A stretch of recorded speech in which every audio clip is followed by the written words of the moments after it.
13 novembre. Hébreux chapitre 11, versets 17 à 31. Par la foi, Abraham a offert Isaac lorsque Dieu l'a mis à l'épreuve.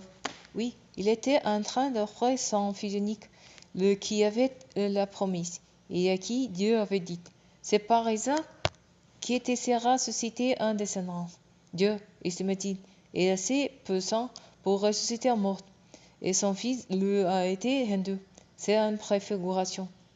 Par la foi aussi, Isaac a béni Jacob et Ésaü en vue de l'avenir.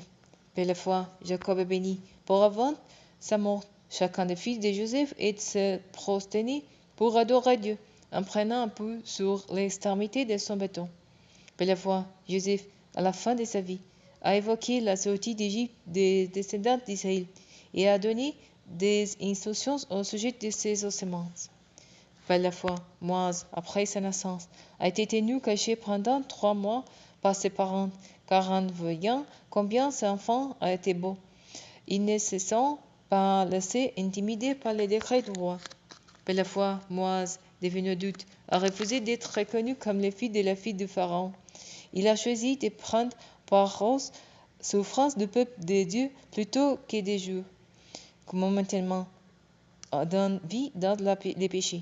Car, estime-t-il, subir l'humiliation que Christ devait connaître constituait une richesse bien supérieure au trésor de l'Égypte. Il avait en effet les yeux fixés sur la récompense à venir. Par la foi, il a quitté l'Égypte sans craindre la forêt du roi et il est resté ferme, un homme qui voit les dieux invisibles.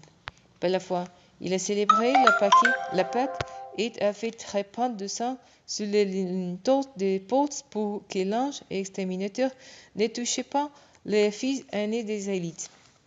Par la foi, les Israélites ont traversé la mer Rouge comme une terre sec, et lorsque les Égyptiens, qui ont essayé d'en faire autant, ont été engloutis. Par la foi, les murailles de Jéricho se sont écroulées quand les peuples ont fait les tours pendant 6 jours. Par la foi, Rahab, la prostituée, n'est pas morte avec ceux qui étaient désobéissants envers Dieu, parce qu'il avait conquis avec bienveillance les Israélites envoyés en éclaireurs.